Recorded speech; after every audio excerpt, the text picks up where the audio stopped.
Hi, everybody. Thanks for tuning in. Hang on a second while I change my scene.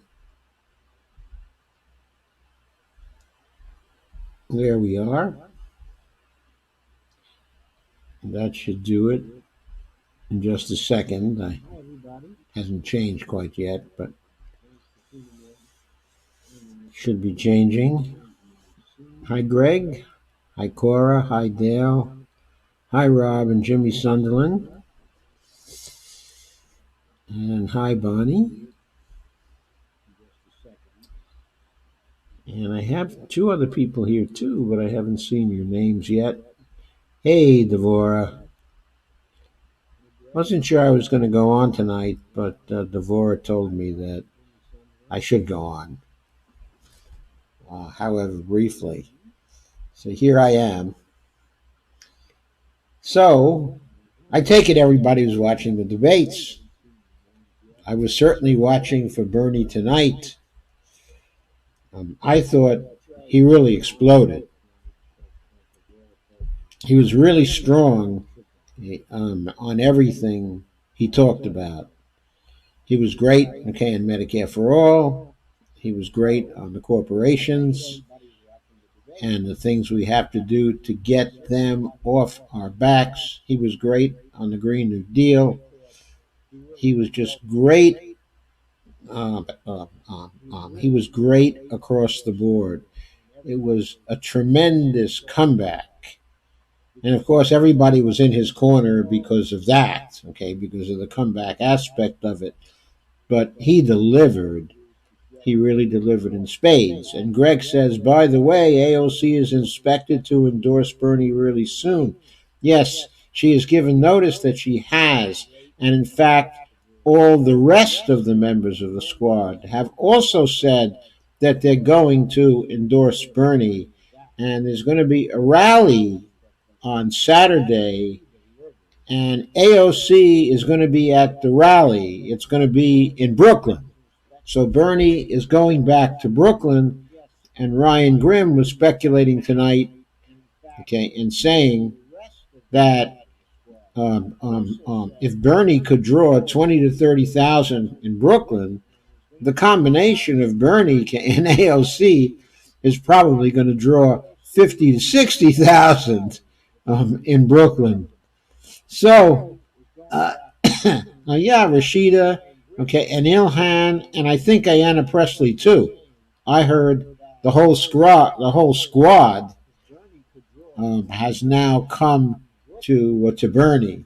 So I think it's a really, really big boost to his campaign. I felt that some of the others were kind of hanging back to see what Warren was going to do. Okay, I didn't know what was going to happen there, but that is the situation. So he's got them. They're not going to unendorse. Okay, at this point, they'll campaign for him, and he'll campaign for them, and it's all going to reinforce itself. And the movement for a Green New Deal is going to get stronger and stronger. There were also a couple of things I wanted to call your attention to with respect to the campaign. Okay, the larger campaign, the performance of some of the others. I felt, okay, that Elizabeth Warren's performance was, at some moments, it seemed to be fairly strong, but at other moments, I felt that it weakened substantially and that you could see she was hanging on to the neoliberal way, okay, of looking at things, and that she was unwilling just to grasp hold of the idea that she had to get the corporations and the rich people out, that there was really no other alternative. And I thought that when she got questions that were unexpected from some of the other people on the stage, uh, she didn't come back with answers that were as strong as they could be. I thought, from what I saw at the beginning, she seemed like she was fairly strong when it came to Medicare for all. If I were looking for improvements here, what I would say is, first of all, for the moderators of the debate, they gave Bernie far too little time. At times it seemed like they were just trying to, that they were simply trying to freeze Bernie out on many of the questions, okay, of the debate. And he wasn't really being that intrusive. When he got to the mic, he did extremely well, but he didn't try to inject himself into it. He hung back. That gave the moderators the chance to sort of create, a little Beto Buttigieg show. And I think nobody understood what the purpose of that was. So I didn't think the performance of the moderators was very strong. I felt they ran a poor debate that was obviously oriented to try to strengthen the moderates on the stage instead of the progressives on the stage. Now,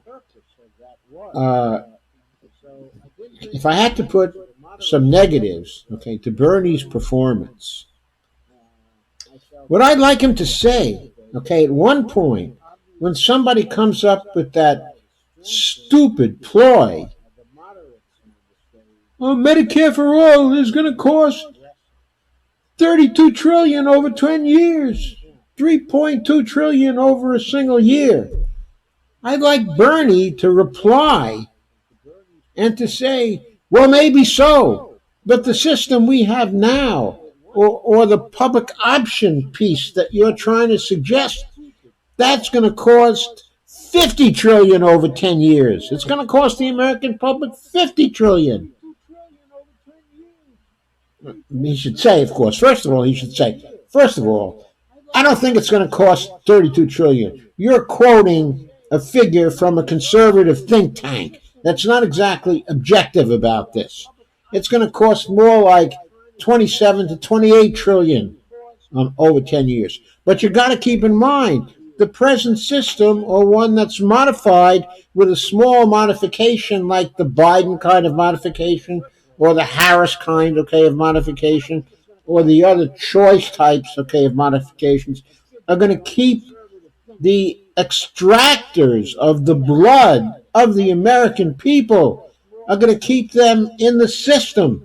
And therefore, a system like that is going to end up costing $50 trillion over 10 years. So which would you rather pay? $28 trillion and get everybody covered and protect them from bankruptcies and protect them from fatalities and protect them from all that? Or would you rather pay $50 trillion and not get the protections? I mean, what is this about anyway? So in other words, I think Bernie can improve his answer on that somewhat. But still, he was very strong and he was very good. I also think that another area in which he can improve his answer is when he's talking about the job guarantee versus the UBI. The moderators posed the question that way, that, well, we can do the job guarantee or we can do the UBI.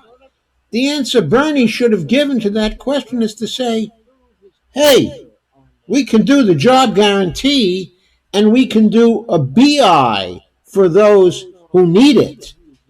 And so we'd have both, and that would be a lot cheaper than a UBI. Much, much cheaper, and would leave us much more policy space in other areas.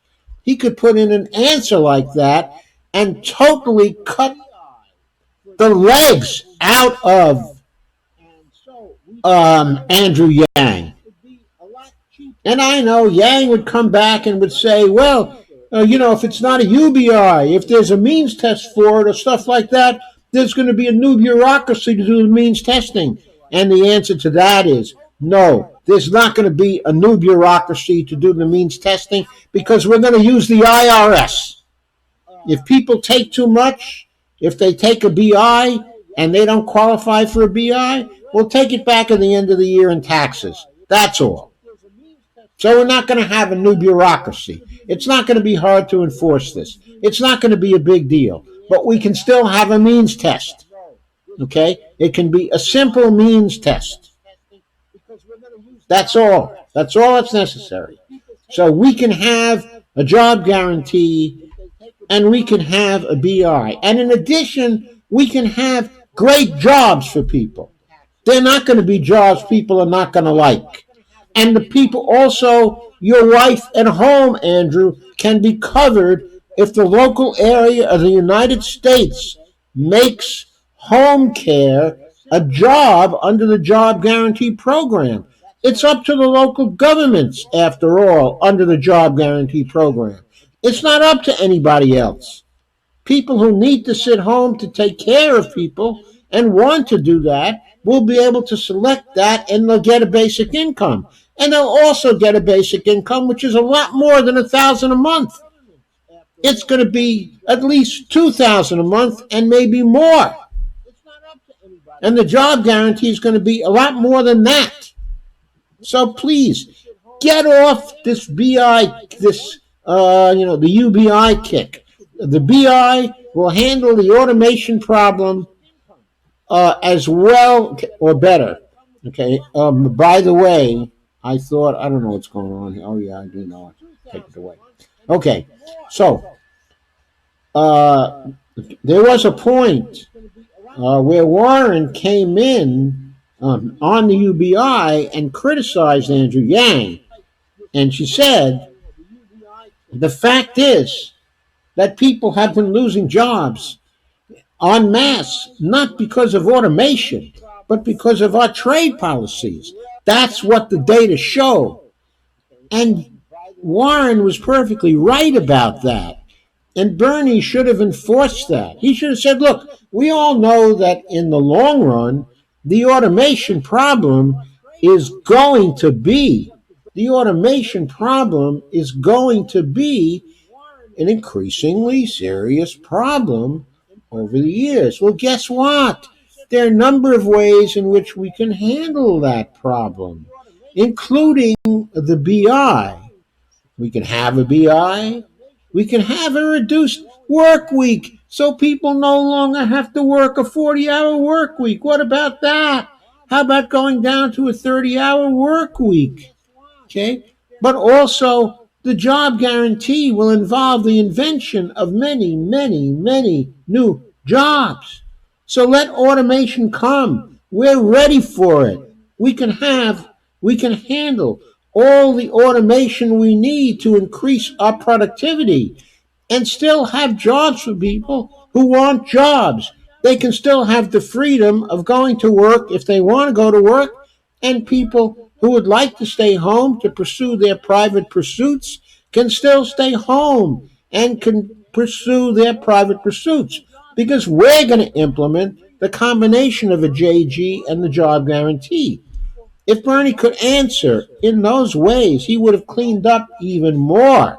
So I'm suggesting that as an improvement in terms of what he could do. But that said, I was thrilled with his overall performance on that. Okay, I was really thrilled. I thought Yang was pretty strong in his statements too. I thought that Bernie could have answered them better. But at the same time, I thought that Yang was articulate in his statements. He made his points. He was quick. He was aggressive.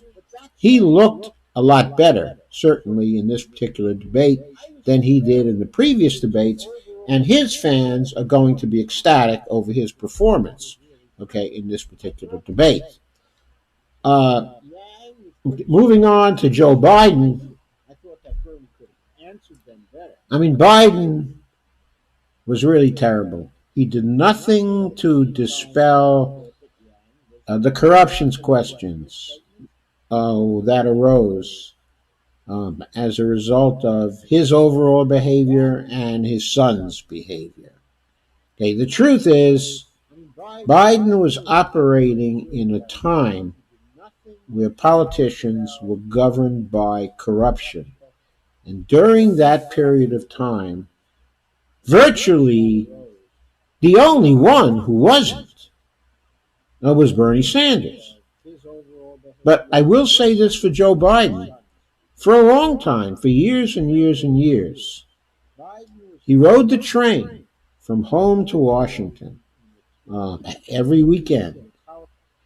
And there was no evidence that he was on the take. Okay, now of course he was always favorable to DuPont. He never bucked them, and increasingly over the years he got more and more friendly with the banks. But the truth is, he wasn't as corrupt as many in Congress until, I'd say, the middle part of the Clinton administration. Then things started getting a little hairy for him. I think he thought, I was getting old. I'm not that rich. I'm probably, I'm probably worth less than $1 million. All these other people, have been accumulating all this money. So why not me too? And I think he probably got involved in that. He got involved in the parties. His kid also got involved in the Washington Party, and they began to take some funds. And by the way, Biden did a lot of bad things in the legislative area. In other words, when Bernie took him on, during the debate, after Biden had pointed to all the good things he did, and then Bernie took him on and pointed out very explicitly some of the very bad things Biden did. I mean, he might there have taken Biden out of the race. It might prove to be a moment similar to the moment that Tulsi had in relation to Kamala Harris, a few debates ago. And speaking of Harris, I thought that she looked a lot better tonight, but she was also lucky, very lucky. And where she was lucky, was that when she started talking about the importance of not having a double standard when it came to the enforcement, of law, she really made a big mistake. But Tulsi failed to capitalize on it because it was perfect for Tulsi to come in and to point out once again that what Kamala did in California was to put all those people in jail for minor offenses and to fail to prosecute the man who became Trump's Treasury Secretary, Steve Mnuchin, and also to fail to prosecute a lot of other rich people in California who she refused to take on, and corporations that she refused to take on, and the banks that she refused to take on. All of that was true. And if Tulsi was interested in this particular debate, she could have creamed Harris again and knocked her down to 1% approval rating. Anyway, I thought that Harris maybe came back a little in this. I don't think it's going to make a lot of difference because she wasn't really that strong, but she did get away with something. So going on, I thought some of the others were showing off actually pretty well, but they needed breakout moments because they're all marginal candidates, and none of them really had a breakout moment, to my mind, in this particular debate. So I think this is definitely down to a three-person race. It's Biden, it's Warren, it's Bernie. And with respect to Biden, I think his performance tonight will lead to his slipping in the polls, and maybe pretty fast, as well. I do want to say a word or two. Hi, Cheyenne. Hi, Lana. Hi, Jimmy. Okay, I want to say a word or two also about Tulsi.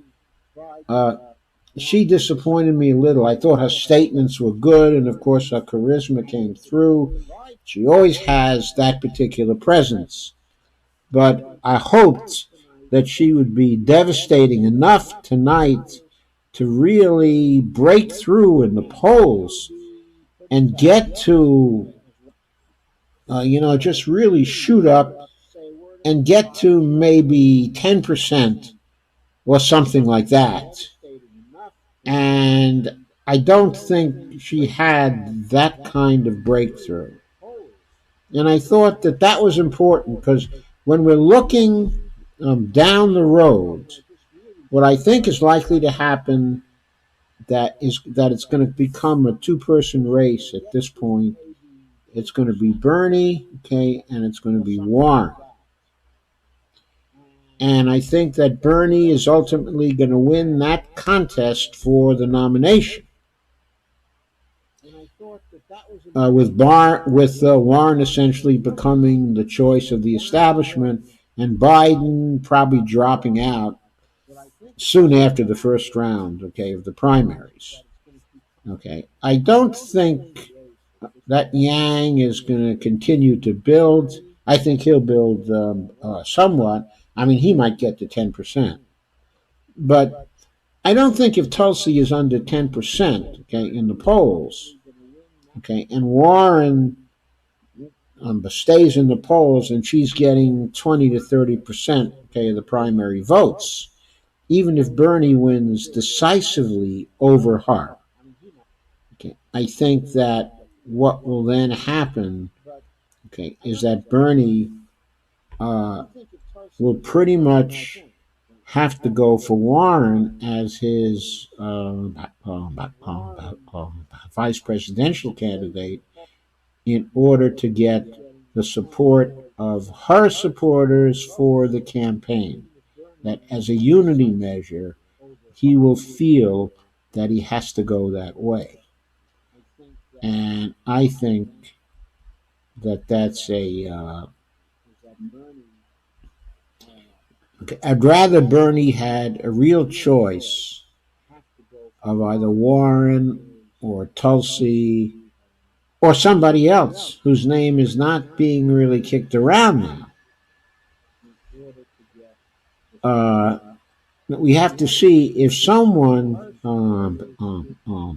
emerges who's not among the primary contenders, okay, at this point. Okay. I think that Bernie has people in his stable who are absolutely great, okay, like Nina, of course. Okay, Nina, okay, is wonderful. Okay, of course. I think Ro Khanna is another very, very strong person who's a strong backer, okay, of Bernie. But at the same time, if Bernie wants to get support from the other wing of the party for the general, he's almost constrained to select a rival if he thinks the rival is sufficiently leftish that he can work with that particular rival. And so that, at this point, probably boils down to Warren. But if Tulsi gets stronger, it might give him a choice, okay, of Tulsi as well. At this point, I don't think that realistically he has that choice. So Rob Rivera says Joe Biden's son got kicked out of the military for failing a drug test.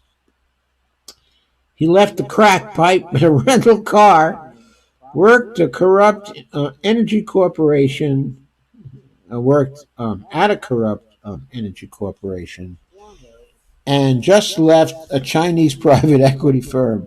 I guess Joe Biden didn't play enough records for Hunter.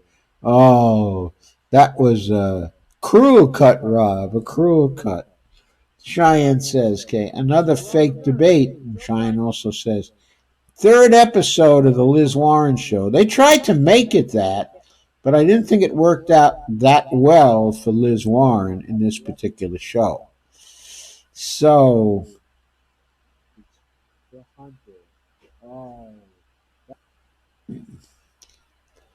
Rob says Tulsi is a fool. There's something about her that I find distrustful of her. I don't know what it is, but my intuition is usually right. I think there may be something a little bit off about her too.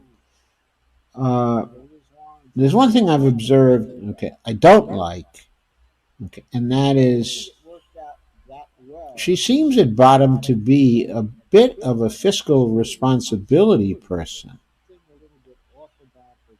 and okay, I don't really like that. There's no indication that she's been contacting or hard knobbing or had any talks with the MMT people or even other progressive economists,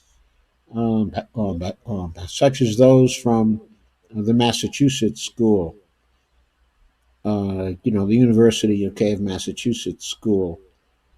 Uh, so, where is she getting her economics from? It seems to me she's getting it from her own gut and her own elementary standing, of economics. And that ultimately probably means that she's a fiscal responsibility type and would not be able to deliver the kind of funding that would be needed for a Green New Deal and for a job guarantee and for the various other things we need. I think she'll go for Medicare for All and she'll try to fund that. And certainly she wants to do something in the green area. But whether she wants to do something that's as comprehensive as we need, I think that would be excluded by her ideas that I think I see towards the deficit spending, which are not very favorable. Uh,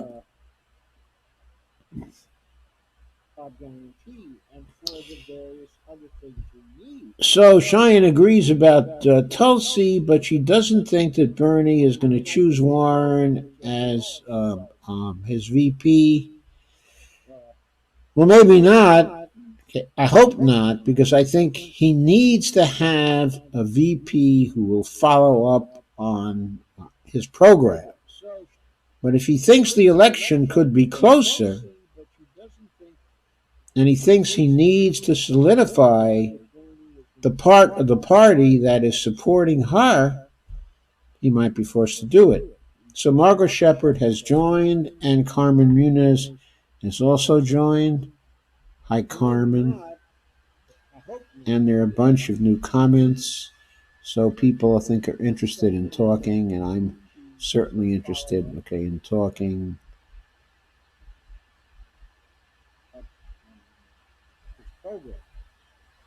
And Cheyenne's Helen Gaskins has joined. Hi, Helen. And Rob says, I sure hope Bernie wins. He's not only a national treasure, but he's this country's last hope, for that matter, the world's last hope, because of the major climate crisis. And Rob says about Nina Turner for VP. In my sentimental moments, Rob, that's what I think too. Nina for VP. But I think Bernie is in his own way is very realistic. And so Cheyenne says, no, he won't. He's not going to pick Warren or Nina. She'll ruin his chances of beating Trump. He'll pick Tulsi. Cheyenne says, Ro Khanna trashes Tulsi? Well, not exactly. He's been softening on that, of late. But if he was going to pick someone from his own campaign,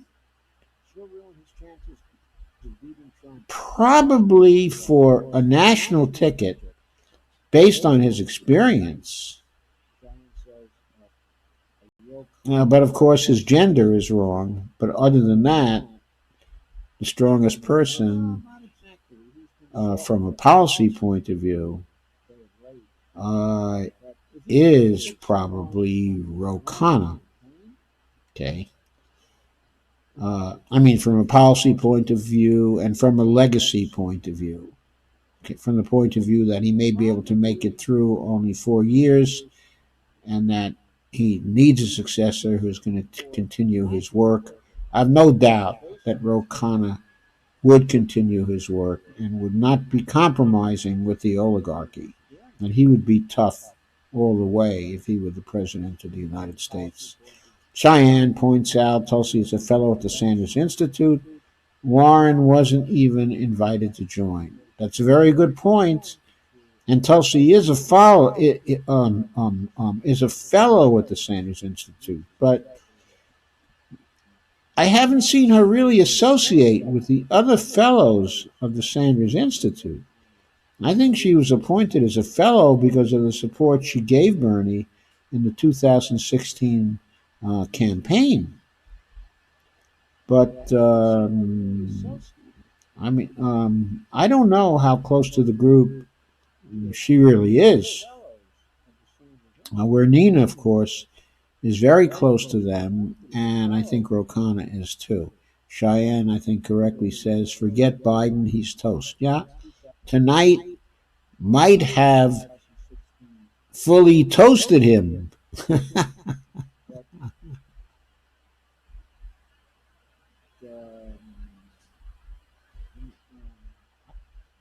don't know how close to the group she really is. Margot says Bernie needs someone who supports his policies. Sadly, Tulsi does not. Uh, actually, we have to see what her Medicare for All policy is as yet. One thing is sure, she doesn't want to call it Medicare for All, and there are some other differences, but substantively, it may turn out to be pretty close.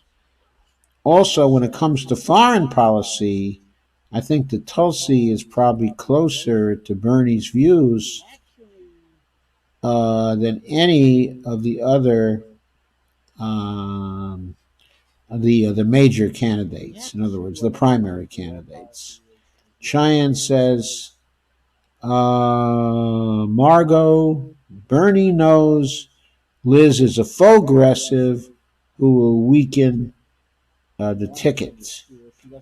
Well, as I say, not if she can bring in her following. And after 4 years with other people in his administration, after 4 years of it, um, I'm not sure that Warren would be a faux aggressive anymore. I think she's a faux aggressive now, really, mainly out of fear that if she becomes a real progressive, she won't have the financial support she needs to win. But maybe she is a capitalist to her bones, and maybe that's the problem. Anyway, Devorah says, I don't think it will be Tulsi for VP, maybe Tulsi for Secretary of State. I think it will be Nina. Well, I would certainly fight very, very hard for a Bernie Nina ticket. I love Nina's attitude, and she is all for Bernie. Lana Dell says, I have begged her campaign staffer, Cullen Tiernan, to get with one of the progressive economists. So far, no response. I guess you're talking about Tulsi here. Rob says, I can't put my finger on why I'm suspicious of Tulsi, but it will come out, and when it does, I'll tell you. I was beyond upset when she said she was against KNFJG and for UBI. I was upset, too. She said that a lot before. I should have mentioned that earlier. She always says that. She always aligns herself with the UBI rather than the JG. And that's because she won't learn about the job guarantee program from people who are close to Bernie. She needs to talk to Derek Hamilton She needs to talk to Stephanie Kelton. She needs to do that. And for some reason, she's avoided them. I think in part she's avoiding them because she sees a polarization within the progressive group, and she sees AOC is on the other side, and for some reason, she has a problem, okay, with AOC. I'm not sure how the problem actually started. So Cheyenne says, Devora, either way is fine. And Lana says, my phone battery is low, going to have to go for now. Good night. Good night, Lana. And Cheyenne says, I've been friends with Bernie and Jane in Vermont for decades. Tulsi is a fellow at the Sanders Institute. She knows MMT, but nobody wants to talk about it yet. How do you know she knows MMT, Cheyenne? And if she knows MMT, why is it that she's against the job guarantee? She might also know MMT and not accept MMT. That's a possibility too. Dolores has joined. Cheyenne says, I didn't say Bernie wouldn't pick Nina. I would love to see that with Tulsi as Secretary of State. Yeah, I would like to see that too. Rob says, it can't be Warren for VP because Trump will hit Warren so hard on the Native American scandal, her lies about being fired as a public school teacher, and hammer away on how distrustful she is, on how untrustworthy she is. She would be toxic and a political liability, not an asset. Now, I'm still not sure about that. Yeah, he would hit away at her on that, but the group that she would be kind of taken on to bring in to bring under the umbrella of the Democratic Party run by Bernie would be the group of people who who just wanted someone who seemed like, in some ways, she was similar to Hillary, but also more progressive, okay, than Hillary, and generally politically cleaner, okay, than Hillary. And that would be Warren. And Trump's attacks, okay, on Warren would only solidify their votes in back of Bernie, because they wouldn't take kindly to those kinds of attacks on Warren. Cheyenne Tierra says, Tulsi and Lena send love notes and photos together on Twitter. Yes, I've kind of noticed that. But it still bothers me that Tulsi takes the positions she does on the economics of it.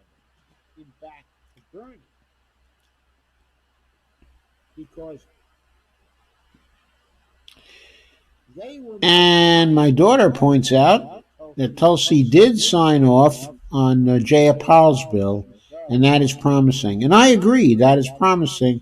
And I noticed that she did sign off, okay, on Jaya Pal's bill. That was good. And Rob says, Tulsi supports some, but she has this fetish for her off act. I don't think the off act is a problem. She can have the off act as part of the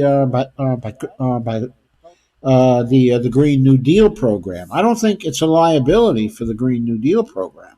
I don't see why it can't go into the Green New Deal program. I know AOC didn't want to commit to the off act, and she had some good reasons for not doing so.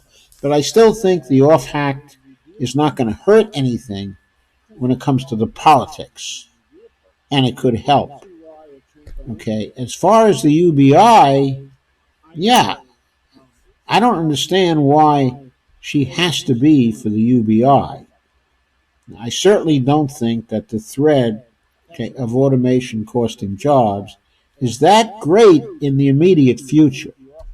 Let's say in the period between now and 2025, which is Bernie's first term.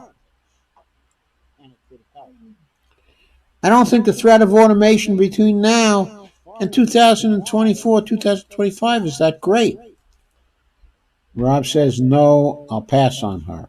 Well, of course, this is going to be up to Bernie, what he's going to want to do. Cheyenne says Tulsi has great policies in the domestic arena. She says, I've followed Warren's career since 2004 before she ran for Senate. Yeah, so do I. So did I. Tulsi is supporting the UBI and not the FJG. Hard to believe she knows MMT. And Cheyenne says, Joe, Tulsi has 4 jobs. I'm not sure what you mean by Tulsi has 4 jobs. I thought Tulsi has a job as a representative and she has her campaign job. What are the other 2 jobs? Are you talking about the Sanders Institute? Because I'm not sure that's a job that she has to work at, but another question.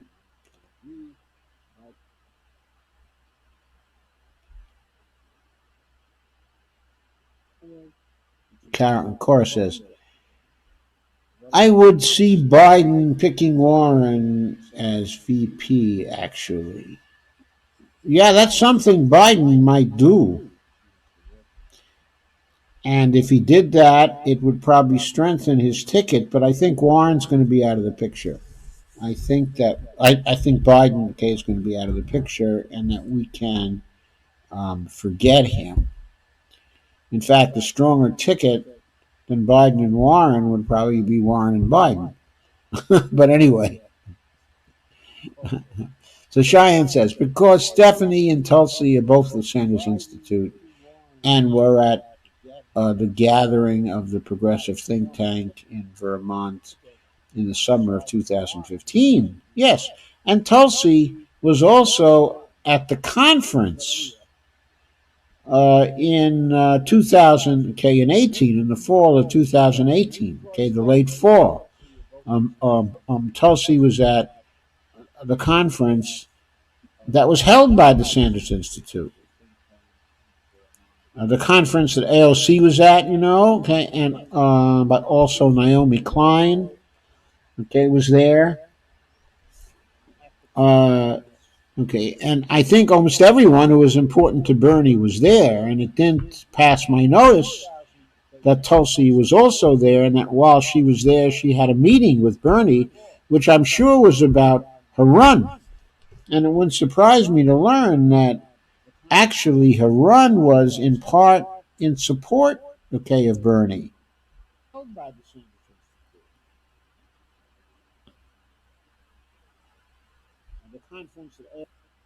Which I'm sure was about the run. So Cheyenne says, I think she's along for the basic income part, okay, the UBI. But she doesn't have to advocate for the UBI to get the basic income part. She could advocate for a job guarantee combined with a BI the same way I do. And that would work. And DeVore has rejoined. And let me see, I got a whole bunch of other comments here. Hope you guys are sharing all this, because I think the discussion is very, very good. Rob says, I agree it can be integrated into GND, but Tulsi sells it like the OFF Act is superior to a GND. Yeah, I know she sells it that way. But okay, what I think is that if Bernie says to her, look, we'll just include the OFF Act in the GND, she'll subside. She wants the OFF Act, okay, to get in there. I don't think she cares whether it's sold alone or whether it's sold as part of the GND. In fact, I think that if AOC had included it in the GND, there probably would have been no split with Tulsi. And Teresa Sanders has joined, and she says, hi, Doc. Hi, Teresa. And Cheyenne says Tulsi U.S. Rep, National Guard. Oh, yes, yes, yes. Sorry. Family and campaign. Yes, I agree. I agree. I'm sorry. I forgot about her National Guard job, which is a job. And it took her off the campaign trail for a while. And that cost her. And Cheyenne correctly points out MMT is too hot a topic for all candidates. Yes, I entirely agree. Rob says, I don't know if I support Warren prior to her Senate run.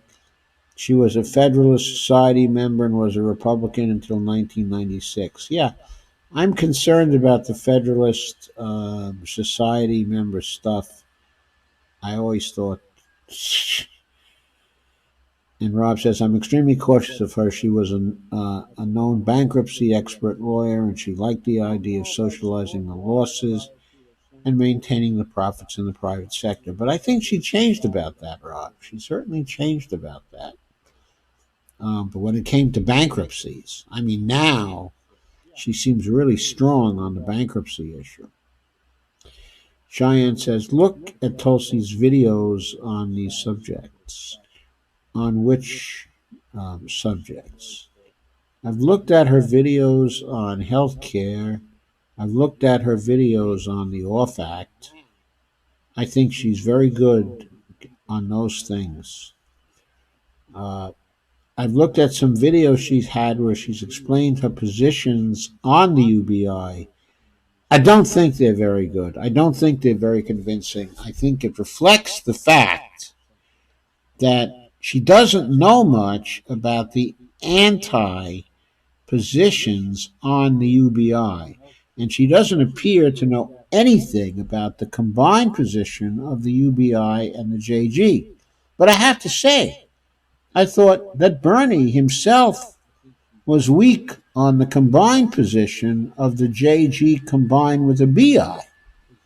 He's never mentioned it. He's always accepted the framing of the JG against the UBI, which is not a good framing to just accept. It unnecessarily opposes the idea of a basic income to a job guarantee. For me, these two things fulfill two types of freedoms that people want to have.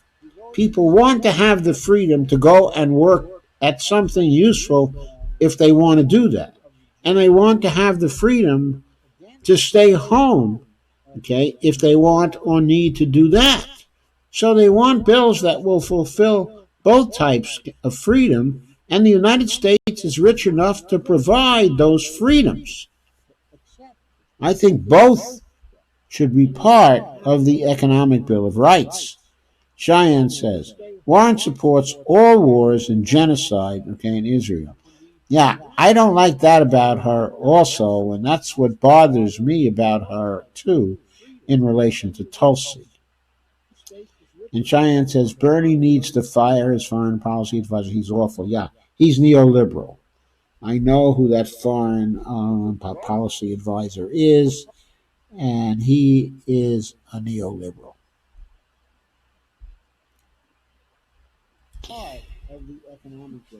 Okay, any other comments or questions? If not, I've been on now for roughly an hour, and I said this would be a short video, so I think I got to get off. I want to get to bed before it becomes too late tonight. Yeah, Matt Duss, that's his name.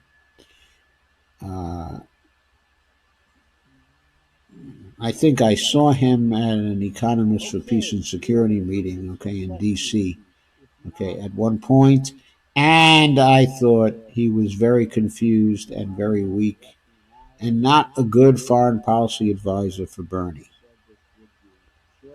Cheyenne says, thanks, Joe. Good show. Thank you for coming, Cheyenne. You helped to make it a good show. So good night, everybody. I'll be back tomorrow in my regular slot, okay, at 9 o'clock. Obviously, I could not do that tonight because of the debates. And I almost decided to skip it, but then the divorce said, go on, go on. So I decided to go on. Cheyenne said, love to all. Aloha. Um, but so aloha to you too, Cheyenne. Aloha is wonderful. Carr says, good night, Joe, and thank you. And thank you, Carr. Thank you all for coming. I really am going to sign off now. Yes, Bonnie, I'm going to sign off now.